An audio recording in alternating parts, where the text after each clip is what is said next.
खरीद फरोख्त का नंगा नृत्य हुआ है। मैं सरकार से कहूंगा कि सबों को सीबीआई से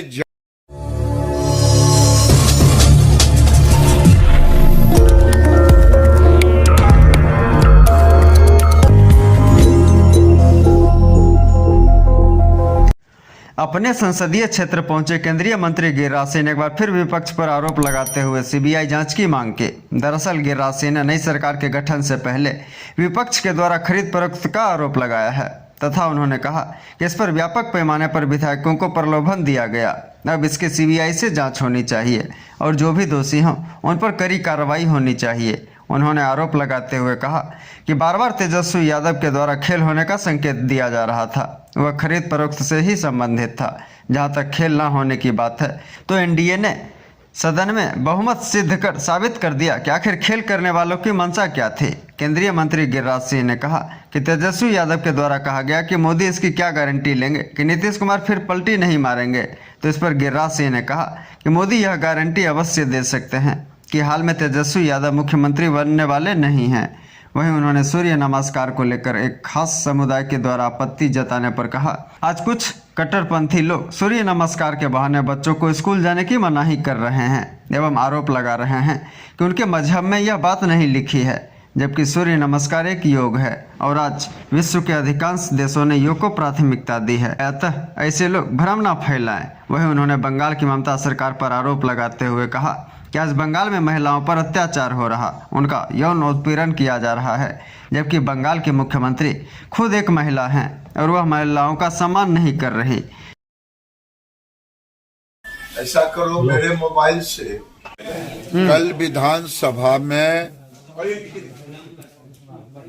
राजद ने जो खेला करने का कह रहा था कि खेला होगी, ये खरीद फरोख्त का नंगा नृत्य हुआ है।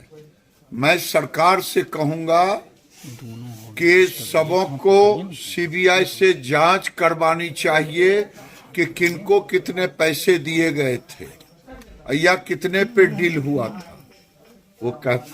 वो कहते हैं कि ये डील की सरकार, क्योंकि उनका तो जन्म ही डील पे हुआ है। पिताजी ने डील किया चारा घोटाला में, पिताजी ने डील किया नौकरी का जमीन पे। तो जैसी रही भावना प्रभु देखी तिन तैसी, मूरत देखी तिन तैसी।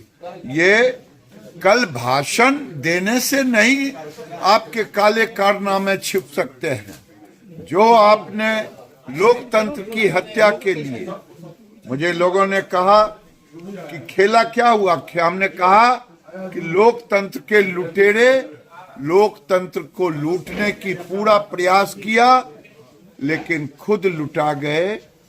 यही हुआ कल के विश्वास मत में, और जब इसका सीबीआई इंक्वायरी होगा तब सभी चीजें जनता के सामने आएगी। कहा कि सूर्य नमस्कार स्कूल में होना चाहिए। दूसरा उन्होंने कहा कि मोदी की गारंटी है कि नीतीश कुमार फिर नहीं पलटेंगे। मोदी की गारंटी है कि आप अभी सरकार में नहीं आएंगे। मोदी की गारंटी ये जरूर है, क्योंकि ऊपर से फिट फाट, भीतर से मुकामा घाट, देखने में सुंदर, देखने में युवा है भी युवा, और अंदर से भ्रष्टाचार के प्रतीक, कलंक के प्रतीक आप हैं। तो आपको जनता नहीं आने देगी। अच्छी अच्छी बातों करने से नहीं होता है। नौकरी देने का काम किया कोई, श्रेय लेने का काम आप पता कर लें। ट्रांसफर पोस्टिंग में जिस ढंग से आप लोगों ने अपने किया है उसका भी पर्दाफाश होगा, तब पता चलेगा। वो आपके उसमें थे और बीजेपी के भी विधायक गए थे, तो क्या इसमें? हमने तो कहा है कि लोकतंत्र के लुटेरे लूटने चले थे, लोकतंत्र को खुद लुटा गए। 15 फरवरी को होगा। जमात उलमा में कह रहा है कि मुस्लिम धर्म में ये नहीं है, बच्चे स्कूल नहीं जाएंगे मुस्लिम समाज के। देखिए, मुझे समझ में नहीं आता है कि भारत में कुछ कट्टरपंथी मुल्ले लोग कुछ जो भारत के सौहार्द को बिगाड़ना चाहते हैं। पूरे दुनिया में मुस्लिम देशों में भी योग दिवस मनाया जाता है। योग दिवस में सूर्य नमस्कार भी, सूर्य नमस्कार एक वैज्ञानिक तथ्य है। अगर बच्चे सूर्य नमस्कार करें तो डॉक्टर के यहाँ उनके स्वास्थ्य के लिए अच्छा होता है। ऐसी स्थिति में ये कट्टरपंथी मुल्ले लोग समाज को बांटना चाहते हैं, समाज में भ्रम फैलाना चाहते हैं। इसे धर्म से योग को नहीं जोड़ना चाहिए, योग को स्वास्थ्य से जोड़ना चाहिए। दुनिया के मुस्लिम देशों ने इसे जोड़ा। यौन उत्पीड़न लगातार किया गया है, टीएमसी नेताओं पर आरोप है, क्या कहें?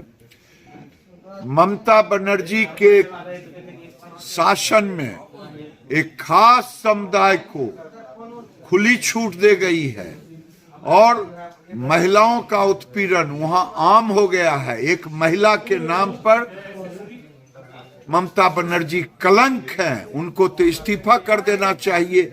जो घटना घटी है उत्पीड़न का, एक नहीं है, कई घटनाएं हैं, लेकिन ये ममता बनर्जी खुद महिला होकर के महिलाओं का उत्पीड़न हो, वो कलंक है महिला के। महाराष्ट्र में अयोध्या जाने वाली ट्रेन पर पथराव हो जाता है, कई लोग घायल हो जाते हैं। देखिए, ये दुर्भाग्यपूर्ण स्थिति है देश के अंदर में।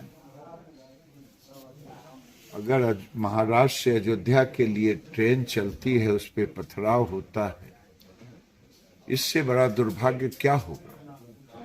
प्रभु श्री राम के दर्शन के लिए कई मुसलमान आए। राम कथा में मैं गया था, कई मुसलमान आए, लेकिन कुछ कट्टरपंथी, हमने तो कभी नहीं किसी तजिया पर भी पत्थर नहीं फेंका। वो तीर्थयात्री थे, प्रभु श्री राम का दर्शन करने जा रहे थे। ये लोग जिन्ना के जिन लेकर के चल रहे हैं कुछ कट्टरपंथी, उनकी मनसा पूरी नहीं होने वाली।